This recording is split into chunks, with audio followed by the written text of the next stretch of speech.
Today is Cars Outside by James Arthur. I'm packing my bags that I didn't unpack the last time. I'm saying see you again so many times is becoming my tagline.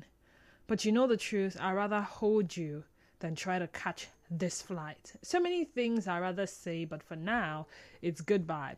You say I'm always leaving you when you're sleeping alone, but the car is outside, but I don't want to go tonight. I'm not getting in the Anderson Lee unless you pack your bags. You're coming with me. I'm tired of loving from afar and never being where you are. Close the window, lock the doors. I don't want to leave you anymore. Decide, man! Are you... I don't tire, oh! I don't tire. I mean, just your matter don't tire me. If I cool, Moile. I don't know. Anyway, how you doing today? It's Thursday on the sunny side. We'll go on a commercial break, and when we come back, we'll talk about the prevalence of rape cases among minors. Stay tuned. For more talk, news and sports, stay tuned to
Alright, so Ifechukwu's army.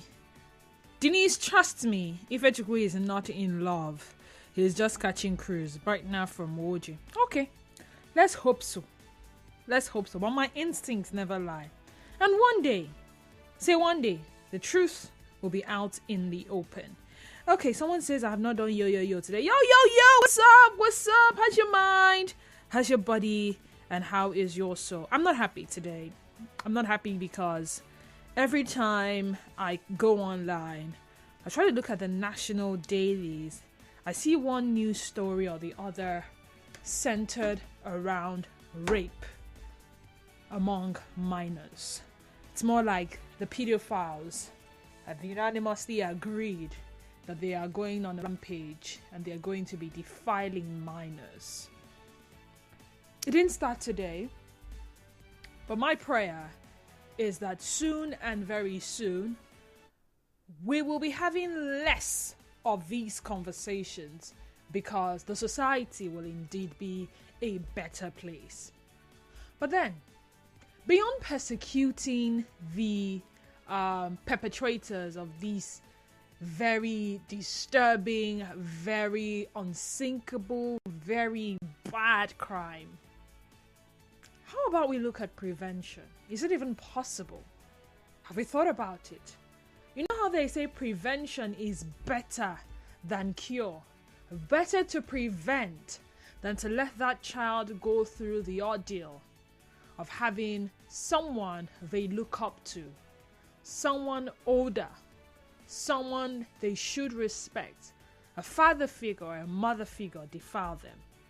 Like I said, while we have punishments as stated by the law to punish rapists and child molesters, isn't it better that the crime doesn't happen at all? And like I said, lately, we've had too many cases of rape of minors. So let's talk prevention. This time, a story all the way from Ondo State will serve as the foundation for our conversation. Whenever I say a story serves as a conversation, there's usually the temptation to react to that story as in your locality, in your compound, in your street, in your family, in your community. A 14-year-old secondary school student has narrated to an Akure Magistrate Family Court, Ondo State, how she aborted for her school principal and clergyman Adetunde Obatayo, age 55. Thrice, that's 1, 2, 3. The victim, in a narration before the court, said the principal has been having intercourse with her since she was staying with him when she was 10. 4 years ago, my parents, that's the victim, released me to live with a pastor due to his desire to train me. On my first day in his house, he forcefully had intercourse with me and told me not to tell anyone about it. Please help me hold on to that phrase, not to tell anyone about it, because we'll come back to that. He had impregnated me thrice, and he gave me 5,000 naira to buy some contraceptive drugs to abort the pregnancy after many preventive drugs. But during the third pregnancy, he refused to give me money for the drug, and I stole his money to buy the pills. So he didn't just defile her, he got her pregnant and put her through the process of single-handedly sourcing for abortion options. At just how old? Now that's a lot for a child to go through, but come with me. The pastor later accused me of stealing his money for my boyfriend, which led to the arrest of a boy in our school, and I informed my parents about his ordeal.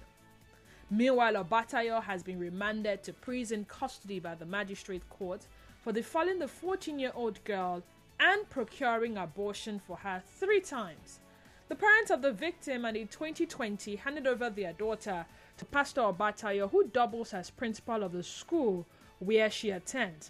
Now, he was arraigned before an Akure Magistrate Family Court on 3-count charge of defilement, unlawfully prescribing drugs to procure abortion, thereby killing an unborn child.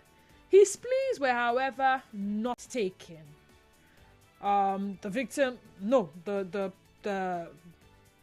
The offences, according to the charge, contravene sections 218, 230 and 328 of the criminal laws of Ondo State 26. Now, the presiding magistrate ordered the defendant to be remanded to the Olokuta Correctional Center and directed the case file sent to the Directorate of Public Prosecutions for advice. The matter has been adjourned to sometime next month.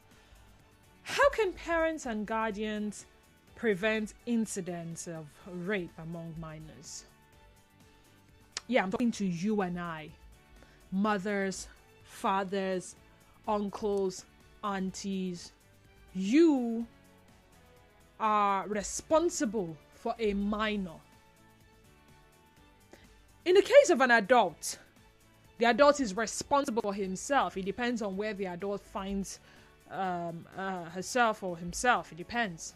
All right? So the adult is supposed to take caution, tread carefully. But you see, we can't leave this kind of things to chance when it comes to minor. I mean, their rights have to be protected, absolutely. And upon becoming their parents, we are saddled with a lot. We are saddled with both protection, provision, and guardians of these children. So whether we are not their biological parents, as long as they live with us, we owe it to them to shield them, to protect them, to serve as some form of barricade against harm, trauma, things that will cause them pain. So how can we do better? I'm open to hearing from you. Now, the second question is centered around the do not tell anybody, else I will kill you, else I will beat you. Do not tell. It's a recurring phrase. He told me not to tell anybody. She said I should not tell anybody. She threatened me not to tell anybody. How can we make minors more vocal and willing to talk about their ordeal in the hands of pedophiles? So much so that maybe for some reason we are unable to prevent. But as soon as it does happen, I mean, it took this girl 4 years from when she was 10. Who knows what exactly happened that made her speak up? Maybe the parents found out or something happened. But it took her from when she was 10 until she's now 14 years to reveal all she had gone through in the hands of this said principal and pastor. So let's say at some point prevention may seem impossible, but then that ability to talk about it, that willingness, so that whatever help that they need to get immediately, they get it. And the culprit would be persecuted. 0817 923 0002. Again, 0817 923 0002. We also have 0817 923 0003. Once again, 0817 923 0003. WhatsApp and Telegram number is 0809 030 6416. WhatsApp and Telegram number remains 0809 030 6416. You can watch us live on X and YouTube. On X, we are at Nigeria Info PH. Our YouTube channel is Nigeria Info Port Harcourt. On Facebook, we are at Nigeria Info 92.3 PH. Nigeria Info 92.3 PH. All right, let's start with this call from Zion from Jari. Hi Zion, welcome to the sunny side. Go ahead. Yeah, thank you very much, D-Square. The truth is, these pedophiles, a lot of them are in prison, even in Port Harcourt here. And the stats are high. To me, I feel that we need to revisit our criminal justice system. There are a lot of lacunas. Cases like this, I think punishment should be added to it. When I mean real punishment. The prisons, it's high time our prisons should have fans. A lot of them are just sitting there, wasting our money, even threatening us. After all, 3 months I go to prison, I go come out, nothing they happen. We need to revisit it. So that when they start working at the farms, producing cassava, plantain, and the rest, next time to commit crime, they'll be afraid. Zion. Yes. Let's look at crime now. Thank you for mentioning revisiting some of these punishments. The punishment for murder is usually what? Help me. 10 years imprisonment or by also. Sometimes by you die, you kill somebody, voluntary manslaughter or whatever. You either die by hanging, you die by lethal injection or whatever preferred option. It's good, but people are still killing people till today. Yes, because we are not doing the right thing now. What's the right thing? the criminal justice system, not this modern day old. Mm. Include them to the judgment and sanction them. But Zion, hold on now. I be person, mama. My pikin go kill person, not be me kill person. Why you can't punish me, join If now? you train that your pikin well, you know. My brother, they are always going to be defiant now. Come on now. That's the problem. That's the thing. It's political. No, now. Pastor training pikin well. Pastor do well. Pastor they good the pikin. Sister, let us tell ourselves the truth. In the days of our fathers, there were no police station. Zion. And yet they don't commit crime. Zion. If I'm going to be very, very honest, I had to let him go. I received some form of training from my parents. If I'm going to... it's not everything my father said I should do, I did though. Right? At some point, I left home. At some point, I did things that if my father had, he probably wouldn't be proud of. Yes, I didn't commit crime. I know key person, I know thief person something. I didn't scam anybody. But these trainings that I received, there were times when I said, I beg you, all these things my father they talk, make I go check for myself. And if I had in that process put myself in a situation where I would be labeled a criminal, do you now go back and blame my father that had done the training and then left me to decide whether or not I should go in line with that training? Daniel from Imo Gate, welcome to the sunny side. Good afternoon. Good afternoon to you.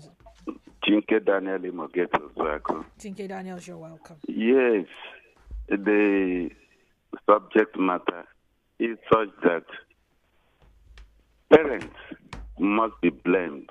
But the question is, if you look around us, many don't even listen to radio. When they watch television, they are watching movies or what I call it Nollywood or whatever. They don't grab something that will, build a home, make them responsible citizens. How then can you impact good morals into your children or thereabout? So I will say parents are not, many are not all of them, just like you rightly said, your own parents. Yes, they did what they ought to do to you, but as I am talking to you, go and verify. 50% don't even care. When you give your children, give them food, send them, the school is just that they want to follow others. And you can imagine a society in which today girls no longer wear bra or the one they call brazy. A society that we are in today. Okay, Daniel. Nobody will talk to anybody. Daniel. Even when you how does it confine you? Daniel. Even if you are talking to their parents. Daniel, now, you're talking about training. The training, who should it be channeled to? The child who will most likely grow up to rape a minor, or the minor? I don't get where you're coming from. I am sorry. Hello? The minor? The minor needs the training. That's what I'm telling you, that many of the parents don't even care. You just give them food, send them to school, and that is all. They no longer care. They don't talk to them, just like I'm telling you. A child will grow up. No, this is dressed decently. It is the parents' duty to do that. Okay. I'm still trying to understand the argument of Mr. Daniel from Imo Gates. But let me take this call first and then move on with a submission of mine. Nigerian Phil, good afternoon to you. Hello, afternoon. Good afternoon. What's your name? I'm Mr. Todd. I'm calling from Cuba. You're welcome. Go ahead. Yeah. But the conversation here that people are taking it to another diversion, I don't think parents have got any play here. If I have a child and train that child as up to pastor standard, which all of us know what a pastor is supposed to portray. Pastors who have known morals, pastors who have known the scriptures, the law of Bible and the law of the land. And at the end of the day, the pastor only cry. You now channel it to a parent who train a pastor, out of pastor only crying, out of temptation. I don't believe in all these things people do sometimes. But until when you are claiming that you are the right person, if you are a child commit crime, we have done all the things possible to make the child good. then they portion the blame to you. You know the thing. All this is every time parents. Sometimes it's not coming from the parents. I would say we should promote a child the way he should grow better, yes. But what if the child decided to go his own way when he grows to adulthood? A pastor, a principal, who is in charge of school to train the children. You can see that standard. Is it a small standard? If people are respecting themselves, I will end up this story. I don't like us. All right, thank you so much. Now remember, there are two questions. Question number 1 points towards prevention. How can parents and guardians prevent incidences of rape among minors? Question number 2, how can we make minors more vocal and willing to talk about their ordeal in the hands of pedophiles? Flashback to 2014, 2015. I used to visit a friend somewhere around Orazi in GRA. I'm not going to use real names now. And by virtue of my regular visit, the children who, I think the boy was about 1 year and the girl was about 3 years, if I'm not mistaken, they will come around me and, play with me. I knew the parents, they knew me, we were familiar like that. And then one of those days I had gone visiting and the child came to me and said, Auntie, Uncle so and so, I almost said the name, put his hand in my bum and blood came out. I say, yay! I was mad. I was filled with rage. I could literally feel myself punching the said guy. Now, who was this said guy? He was the security man of the owner of the building.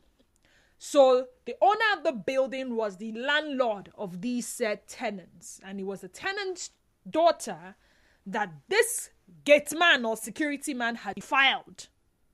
So I held her hand and I went to the mother. Thankfully, she was around that day. And I said, say what you just said to me. And the mother goes, but I told you not to tell anybody again now. It's okay, it's past. And she says, it's not even today it happened though. That it happened like 2 weeks ago or so. And that they had arrested the said guy. In short, she had gone to school, she had told her teacher. So she was literally telling everybody. I mean, she was just 3 years old. What did she know? Was she supposed to cover it? I mean, if she had covered it, how would you, the mother, had known? I mean, don't blame her for talking about it. She's going through a lot, obviously. And then I had to ask if she had, taken her for medical examinations and all of that. Now, the said guy who was arrested, guess what? He was in custody. The landlord, who was more like a grandfather. I mean, if I'm measuring his age and his status, he should know better and do better. Was like a grandfather to this said child that was defiled. Went to release this gate man. And this gate man continued to work for him. And I shook my head. And I said, nobody should tempt me. I mean, I'm being honest. Nobody should tempt me. Nobody. They don't want to unleash the dragon in me. Yeah. You do this to my child, I arrest you, your oga come and release you because he's influential or what? No, now, there are some temptations you don't pray for because in your head, you're already playing out how you are going to break. I mean, I wasn't the mother, but I'd already imagined myself punching. Now they release him. He didn't serve any punishment. No punishment beyond just staying in a police cell for like how many days?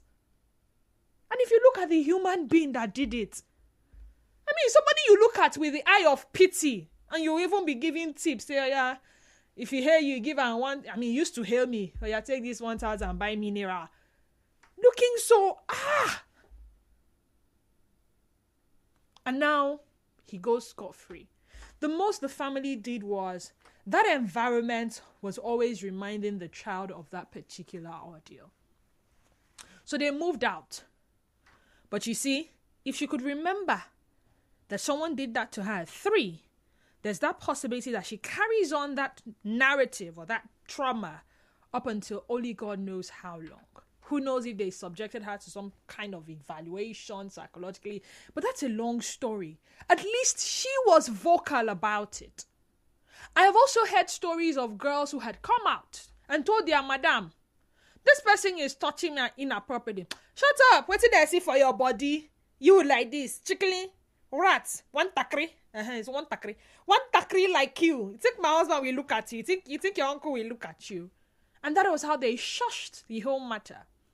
Women who were married to other men beyond the biological fathers of their children.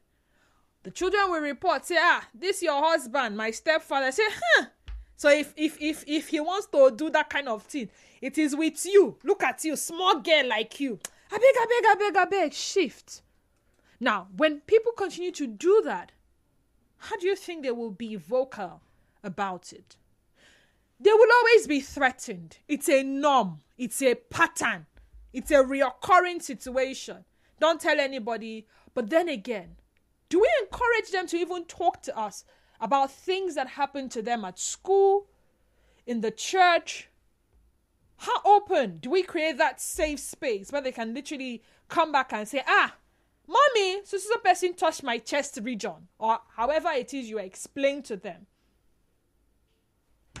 What's up now? Denise, these pedophiles should be killed. Isn't that too?